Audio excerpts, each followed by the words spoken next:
Hello guys, welcome back to this channel. तो आज मैं एक्सप्लेन करने वाली हूँ द डॉन मूवी को। इस मूवी की शुरुआत में हमें एक फैमिली को दिखाया जाता है जो कि एक साथ बैठकर डिनर कर रहे होते हैं। हमें एक रोज नाम की लड़की को दिखाया जाता है और उसकी पूरी फैमिली को दिखाया जाता है, जिसमें कि उसके फादर, उसकी मदर, उसके 2 भाई बहन और उसके दादाजी होते हैं। रोज के फादर का नाम विलियम होता है और घर में सभी लोगों को लगता है कि वो किसी बीमारी से सफर कर रहे हैं। अब हमें रोज के दादाजी को दिखाया जाता है जो कि उसको मिट्टी देते हुए कहते हैं कि इसमें कहानियां हैं और सबक है और हम सब इसी मिट्टी से बने हैं। इसके बाद वो उसको एक सिंबल देते हुए कहते हैं कि ये तुम्हें सही राह दिखाएगा और तुम इसे हमेशा अपने पास रखना। इसके बाद हमें रात का सीन दिखाया जाता है जहाँ पर घंटी की आवाज को सुनकर रोज के फादर को कुछ हो जाता है और वो एक एक करके अपनी पूरी फैमिली को हथौड़े से मार देते हैं।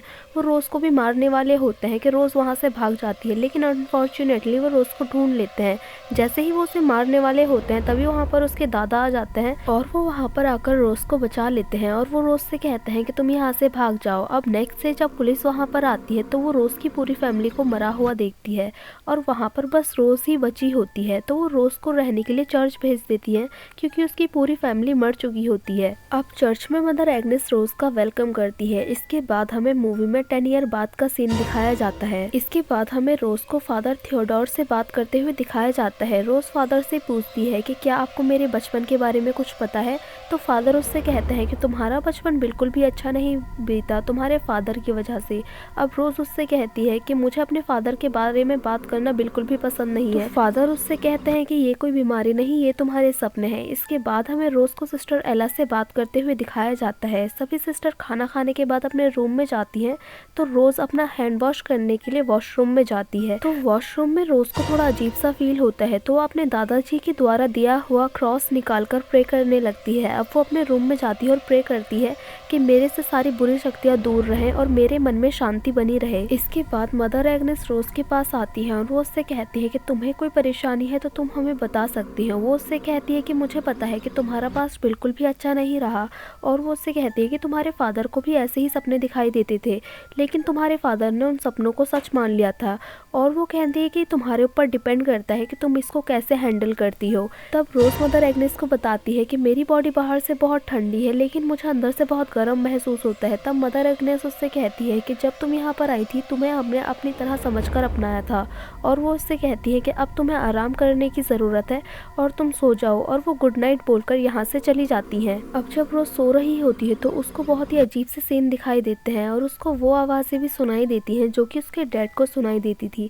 अब नेक्स्ट मॉर्निंग उठकर रोज को थोड़ा अजीब सा फील होता है लेकिन ऐसा कुछ भी नहीं होता।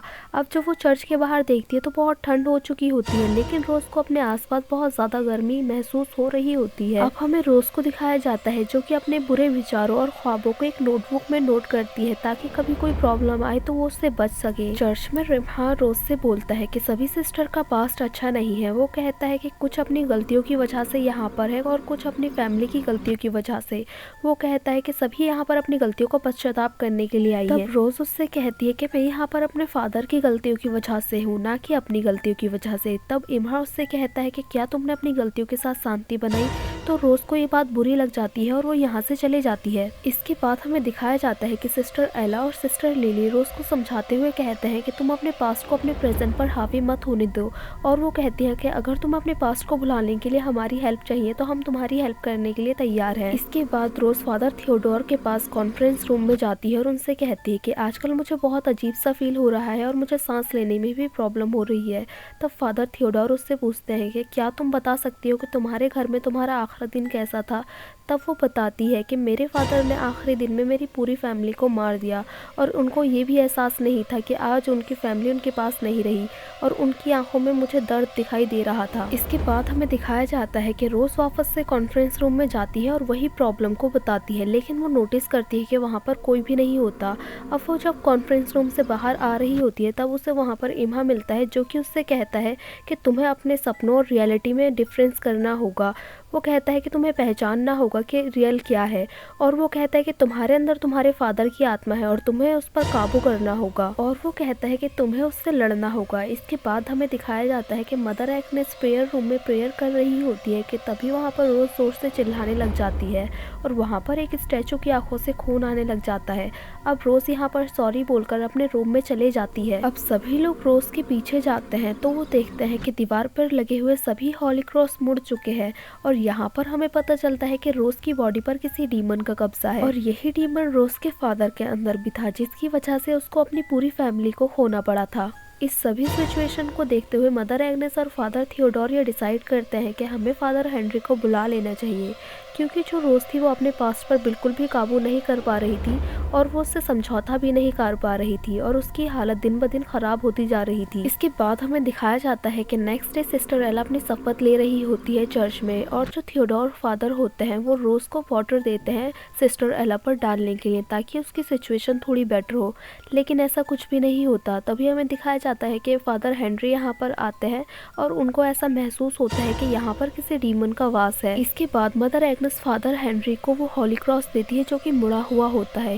ये देखकर वो थोड़ा हैरान हो जाते हैं क्योंकि उन्होंने अपनी लाइफ में ऐसा कभी भी कुछ नहीं देखा होता है। इसके बाद हमें रोज को दिखाया जाता है जो कि फादर थियोडोर से कहती है कि मैंने अभी तक आपको अपना पूरा सच नहीं बताया है, और वो कहती है कि मेरी बॉडी अंदर से जलती है और मेरे अंदर किसी डीमन का वास है जिस पर कि मैं काबू नहीं कर पा रही हूँ। अब फादर थियोडोर रोज के ऊपर होली वाटर डालते हैं ताकि वो अपने सपने से बाहर आए और उसको रियलाइज हो कि जो वो सोच रही है वो कुछ भी सच नहीं है। लेकिन जो रोज के अंदर डीमन होता है वो उसको रियलाइज कराता है कि वो पानी के अंदर डूब रही है और उससे अपने बचाव के लिए फादर थियोडोर को मारना पड़ेगा। तो रोज अपने बचाव के लिए फादर थियोडोर को मार डालती है। अब हमें दिखाया जाता है कि वहाँ पर सिस्टर एला और लिली आती है और वो फादर थियोडोर को मरे हुए देखती है। तब वो मदर एग्नेस के पास जाती है और उनको डरते हुए सब कुछ बताती है। तब मदर एग्नेस उनसे कहती है कि तुम दूर वाले शहर के चर्च में चले जाओ ताकि तुम सब अपने आप को सेफ रख सको। तभी हमें फादर हेनरी को दिखाया जाता है जो कि सभी लोगों के साथ मिलकर रोज को बांध देते हैं और उसके ऊपर एक स्पिरिचुअल परफॉर्म करते हैं। अब वो रोज को उसकी डायरी दिखाते हैं जिसमें उसने बहुत सारे स्केचेस बना रखे होते हैं डीमन के, ताकि उसको ये सब सच न लगे और वो सपनों और रियलिटी में फर्क कर पाए। लेकिन जो रोज होती है उसके ऊपर स्पिरिचुअल करने वाले सभी लोगों को मार देती है। यहाँ पर जो इम्हा होता है वो उससे सिंबल छीन लेता है और उसको दिखाने लगता है। अब रोज के सपने में उसके फादर आते हैं और वो उससे कहते हैं कि मैं बहुत कमजोर था इसीलिए मैं इस डीमन से नहीं लड़ पाया, लेकिन तुम बहुत स्ट्रांग हो और तुम इससे जीत सकती हो। अब रोज अपने अंदर आग लगा लेती है और अपने साथ उस डीमन को भी खत्म कर देती है। इसके बाद हमें इम्हा को दिखाया जाता है जिसके पास की रोज की डायरी होती है और रोज की डायरी इसलिए पढ़ रहा होता है क्योंकि वो जानना चाहता है कि रोज के साथ आखिर ऐसा क्यों होता था। और यहीं पर ये मूवी एंड हो जाती है। गाइस, आपको ये मूवी कैसी लगी हमें कमेंट करके ज़रूर बताना। अगर अच्छी लगी हो तो लाइक करें, शेयर करें और कमेंट करें और सब्सक्राइब करें इस चैनल को ऐसे ही मज़ेदार वीडियोस को देखने के लिए। और हाँ, बेल आइकन को दबाना ना भूलें। Thank you for watching guys.